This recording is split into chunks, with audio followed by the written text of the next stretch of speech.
दोस्तों, एक दिन की बात है जब कर्ण मेरी बड़ी बहन रेखा दीदी से उनके कमरे में गुपचुप बातें कर रहा था। मैं उस वक्त खिड़की के छोटे से रोशनदान से छिपकर उन्हें ताक रहा था। मौका देखते ही मैंने अपने फोन के कैमरे से उनकी कुछ तस्वीरें खींच लीं। कर्ण, जो हमारे पड़ोस में रहने वाला एक नौजवान चित्रकार है, अक्सर रेखा दीदी से छिप छिप कर मिलता था। मुझे उनकी यह गुप्त मुलाकातों का राज पता चल चुका था। इसीलिए तस्वीरें लेते वक्त मैंने खास ख्याल रखा, फोन को साइलेंट पर रखा और कैमरे की आवाज को भी बंद कर दिया। उस समय मेरे पास खुद का कोई बढ़िया कैमरा फोन नहीं था, तो मैंने अपने दोस्त से उसका फोन उधार लिया था। तस्वीरें खींचने के बाद मैंने उन्हें अपने लैपटॉप में ट्रांसफर कर लिया और दोस्त के फोन से सारी तस्वीरें हटा दीं। फिर मैंने दोस्त को उसका फोन लौटा दिया। इसके बाद मैंने एक फोटो एडिटिंग टूल का इस्तेमाल करके तस्वीरों की चमक को थोड़ा बढ़ाया, ताकि रेखा दीदी और करण के चेहरे साफ तौर पर नजर आए। फिर मैंने एक रंगीन प्रिंटर से उन तस्वीरों को छाप लिया। अब मुझे बस सही वक्त का इंतजार था। मेरा इरादा था कि इन तस्वीरों को रेखा दीदी के सामने लाकर उन्हें डरा दूं और अपनी बात मनवाने के लिए मजबूर करूं।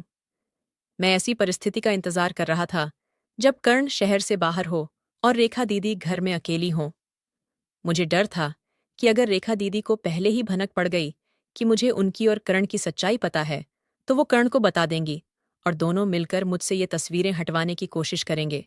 इसलिए मैंने हर कदम सोच समझकर उठाया, ताकि उन्हें मेरे प्लान का जरा भी अंदाजा न हो। लगभग 2 महीने बाद वो सुनहरा मौका आ ही गया। करण एक हफ्ते के लिए अपने गांव गया था और रेखा दीदी घर पर अकेली थीं। उस दौरान मम्मी को भी कुछ दिनों के लिए गांव जाना पड़ा था और पापा अपने ऑफिस के काम से शहर से बाहर थे। अब घर में सिर्फ मैं और रेखा दीदी रह गए थे। मुझे लगा कि इससे बेहतर मौका नहीं मिलेगा और मैंने फौरन अपनी योजना पर काम शुरू कर दिया। मैंने रेखा दीदी की तस्वीरों को एक लिफाफे में डाला और उस पर उनके पति का नाम लिख दिया। मैंने ऐसा जताया जैसे ये लिफाफा डाक से आया हो। उस दिन जब मैं कॉलेज से लौटा, तो लिफाफा हाथ में लेकर घर में दाखिल हुआ। मैं सीधा रसोई की ओर गया और वहां से रेखा दीदी को पुकारा। वो अपने कमरे से बाहर आईं। उस वक्त वो नीले रंग का गाउन पहने हुए थीं। उन्हें देखकर मेरे दिल की धड़कन थोड़ी तेज हो गई, लेकिन मैंने खुद को संभाला और लिफाफा उनके हाथ में थमाते हुए कहा, दीदी, ये बाहर रखा था, शायद डाक वाला छोड़ गया है। रेखा दीदी ने थोड़े आश्चर्य से लिफाफे को लिया और उसे गौर से देखने लगीं।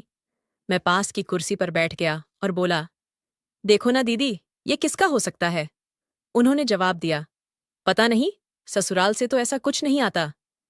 फिर उन्होंने लिफाफा खोला और अंदर की तस्वीरें निकालीं।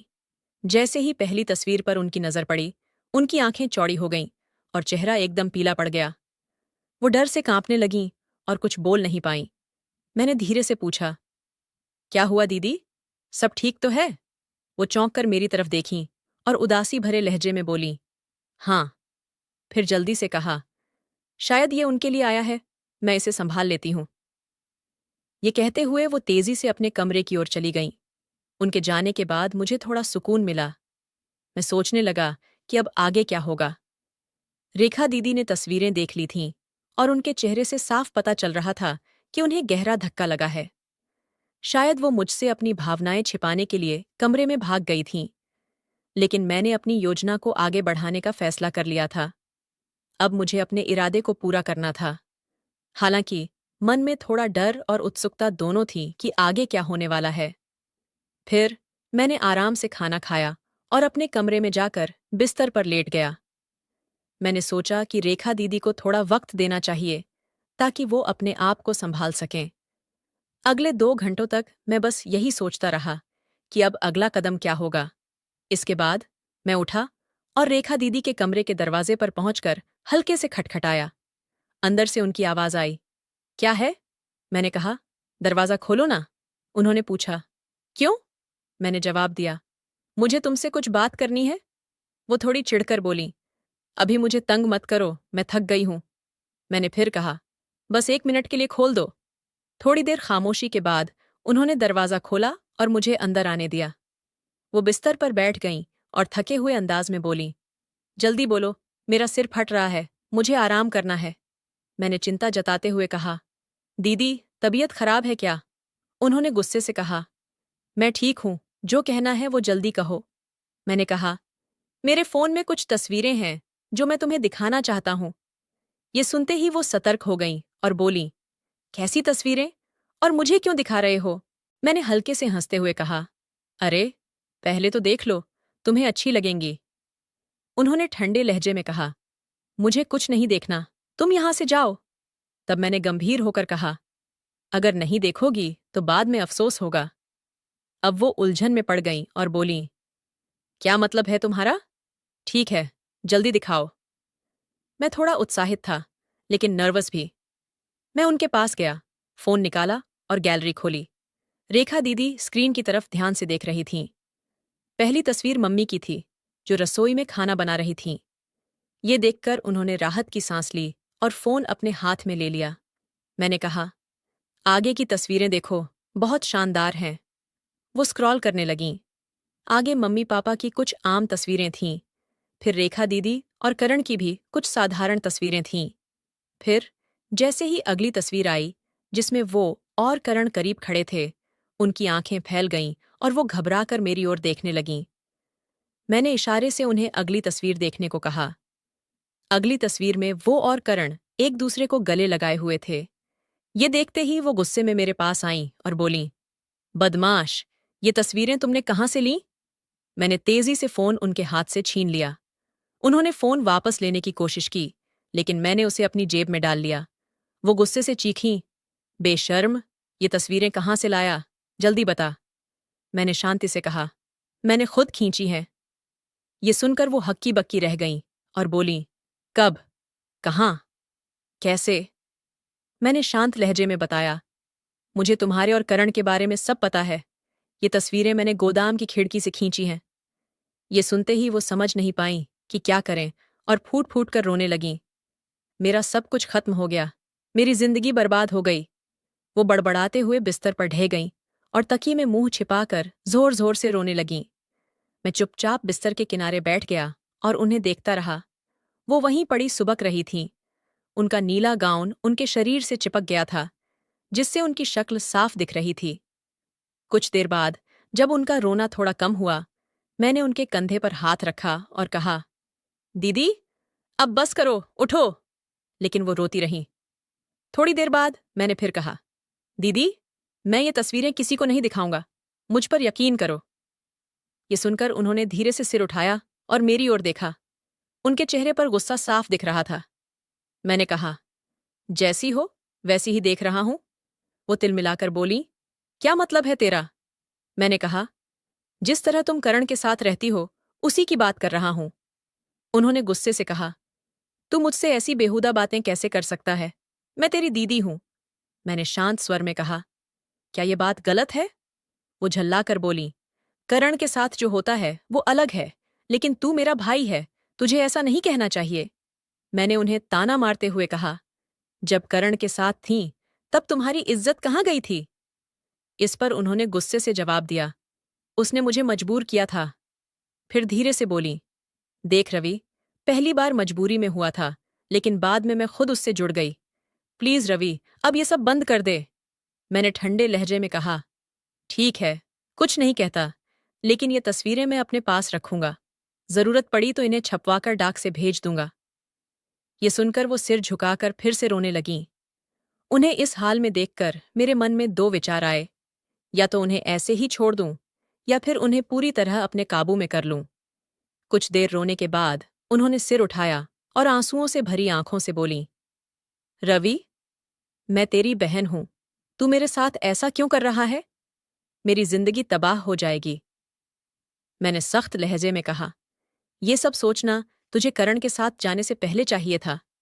वो सुबकते हुए बोली, पहली बार मजबूरी थी, मैं लाचार थी। मैंने साफ पूछा, लेकिन बाद में तो तू अपनी मर्जी से उसके साथ थी, इसमें मेरा क्या कसूर? उन्होंने सफाई दी, रवि, तेरे जीजू बाहर रहते हैं, मेरी भी अपनी जिंदगी है, अपने सपने हैं, तू ऐसा क्यों कर रहा है? मैंने तंज कसते हुए कहा, वाह दीदी, तो इसका मतलब तू किसी के भी साथ रह सकती है। उन्होंने फिर वही कहा, उसने मुझ पर जोर डाला था। मैंने तीखे स्वर में पूछा, तो क्या अगर मैं भी ऐसा करूं तो? वो गुस्से से चिल्लाई। रवि, तू बहुत गंदी बात कर रहा है, तुझे शर्मिंदगी महसूस करनी चाहिए। मैंने कहा, जो सच है वही बोल रहा हूं। वो बोली, भाई ऐसा नहीं करते। मैंने जिद पकड़ते हुए कहा, भाई बहन का रिश्ता तो तुझमें रहा ही नहीं। अगर होता तो तू ऐसा न करती। जब उसने जबरदस्ती की तब तुझे मुझे बताना चाहिए था। इस पर वो रोते हुए बोली, भाई मैं मर जाऊंगी। मैंने सख्ती से कहा, दीदी इससे कुछ नहीं बदलेगा, सच तो सामने आएगा ही। फिर वो रोते हुए बोली, तू मुझसे बदला ले रहा है, इसलिए ये सब कर रहा है। मैंने कहा, मान ले ऐसा ही है, बहन है तो क्या? जब तू किसी और के साथ रह सकती है तो मुझे क्यों रोकती है? अब वो और जोर से रोने लगीं। उन्होंने अपना चेहरा हाथों में छिपा लिया और सिसकियां भरने लगीं। लेकिन मैं अपने इरादे से टस से मस नहीं हुआ, क्योंकि मैं पीछे हटने वाला नहीं था। करीब 20 मिनट बाद उन्होंने रोना बंद किया और मेरी तरफ देखते हुए बोली, तू सचमुच मुझसे वो मांग रहा है जो अनमोल है? मैंने कहा, हाँ दीदी, अगर तू चाहती है कि ये तस्वीरें किसी को न दिखें तो तुझे मुझे देना होगा। वो बोली, लेकिन रवि, तू मेरा भाई है। हे भगवान, मैं क्या कर रही हूं? और वो फिर से रो पड़ी। मैंने शांत स्वर में कहा, दीदी, ये सब तेरे अपने किए का नतीजा है। अगर तू चाहती है कि ये बात छिपी रहे तो तुझे पैसे देने होंगे। उन्होंने थोड़ा सोचा और बोली, ठीक है मैं दूंगी, लेकिन रवि, ये गलत है। मैंने अपना फैसला सुनाया, दीदी, तू जैसी है वैसी ही रहेगी। मुझे बस करण के साथ तुझे देखकर गुस्सा आता था, लेकिन अब जो मैं चाहता हूं वही होगा। उन्होंने समझाने के लहजे में कहा, रवि, जवानी में कुछ ख्याल आना स्वाभाविक है, लेकिन ऐसा करना ठीक नहीं। मैंने ठंडे स्वर में कहा, मुझे कोई फर्क नहीं पड़ता। पहले ये तेरी मर्जी के खिलाफ था, लेकिन अब नहीं है। वो गुस्से से बोली, तू मेरा भाई है, ऐसी बातें कैसे कर सकता है? मैंने थोड़ा तेज आवाज में कहा, जैसे तूने करण के साथ किया, पहले मना किया, फिर खुद मान गई। मतलब तुझे सब पता था? अब वो थोड़ा संभल चुकी थीं। उनकी बातों में रुकावट थी, लेकिन लग रहा था कि उन्होंने सच को स्वीकार कर लिया है। मैंने हल्की मुस्कान के साथ कहा, हाँ, मुझे शुरू से सब पता था। वो शक भरी नजरों से बोली, मतलब तू शुरू से मेरे पीछे पड़ा था? मैंने कहा, कुछ ऐसा ही समझ ले, और ये तस्वीरें मेरे पास सबूत की तरह रहेंगी। अगर तुझे लगता है कि मैं इन्हें तुझे दे दूंगा तो ये भूल मत करना। वो घबराकर बोली, प्लीज रवि, इन्हें जीजू को मत भेजना। मैंने पूछा, तो तैयार है ना? उन्होंने हार मानते हुए कहा, मेरे पास और कोई चारा है क्या? मैंने कहा, बिल्कुल नहीं, तुझे तैयार होना ही पड़ेगा। फिर मैंने धीरे से उनका हाथ अपने हाथ में लिया। उन्होंने मेरे हाथ की ओर देखा, फिर मेरी आंखों में देखा। हम दोनों एक दूसरे को घूर रहे थे। उनकी आंखें लाल थीं और चेहरा सूझा हुआ था, लेकिन वो मुझे हमेशा की तरह आकर्षक लग रही थीं। थोड़ी देर की चुप्पी के बाद उन्होंने मेरे हाथ पर अपना हाथ रखा और बोलीं, रवि, मैं तैयार हूं, लेकिन मुझे थोड़ा वक्त चाहिए। ये कोई छोटी बात नहीं है। मैं इसके लिए अभी तैयार नहीं हूं। मुझे थोड़ा समय दे, मैं बहुत थक गई हूं। उनकी बात सुनकर मैं सोच में पड़ गया। फिर सोचा, उन्होंने हाँ तो कह ही दी है। अगर उन्हें थोड़ा आराम करने दूं तो क्या बिगड़ जाएगा? इससे वो मानसिक रूप से तैयार भी हो जाएंगी। मैंने कहा, ठीक है दीदी, तुम आराम कर लो, मैं 2 घंटे बाद आता हूं, लेकिन तब कोई बहाना नहीं चलेगा। फिर वो करवट लेकर तकिए में मुंह छिपा ली। मैं चुपचाप कमरे से बाहर निकल गया। बाहर आते ही मैं खुशी से उछल पड़ा। मेरा मकसद पूरा हो गया था। तभी उनके कमरे से आवाज आई, रवि, रुक जा। मैंने मुड़कर पूछा, क्या हुआ दीदी? वो बोली, इन तस्वीरों का क्या करेगा? मैंने हंसते हुए कहा, पहले सब ठीक से हो जाए, फिर मैं खुद इन्हें डिलीट कर दूंगा। वो बोली, कोई देख लेगा तो? मैंने कहा, कोई नहीं देखेगा, मैंने इन्हें अच्छे से छिपाया है, तुम फिक्र मत करो। उन्हें ये भरोसा देकर मैं बाहर निकल गया। फिर मैं अपने कमरे में गया और बिस्तर पर लेटकर सोचने लगा कि रेखा दीदी को कैसे संभालना है। करीब 1.5 घंटे बाद मैं उठा, नहाया और आरामदायक कपड़े पहन लिए, एक ढीली टी शर्ट और शॉर्ट्स। फिर मैं उनके कमरे की ओर बढ़ा। दरवाज़ा बंद था। मैंने हल्के से धक्का दिया और अंदर चला गया। अंदर जाकर मैंने देखा कि रेखा दीदी बिस्तर पर लेटी थीं। उनकी आंखें बंद थीं, लेकिन वो सोई नहीं थीं। वो मेरा इंतजार कर रही थीं। मैंने धीमे स्वर में कहा, रेखा दीदी। उन्होंने आंखें नहीं खोलीं, लेकिन जवाब दिया, क्या है? मैंने पूछा, आंखें बंद करके क्यों लेटी हो? वो बोलीं, तो क्या करूं? तुझे मुझसे बात जो करनी है।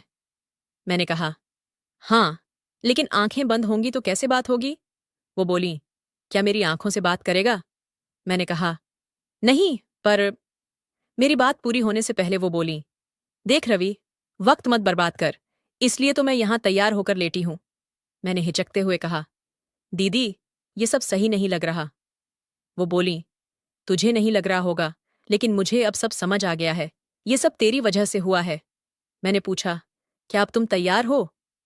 उन्होंने कहा, नहीं, लेकिन मेरे पास और रास्ता क्या है? इसीलिए तू इससे कुछ सबक ले ले।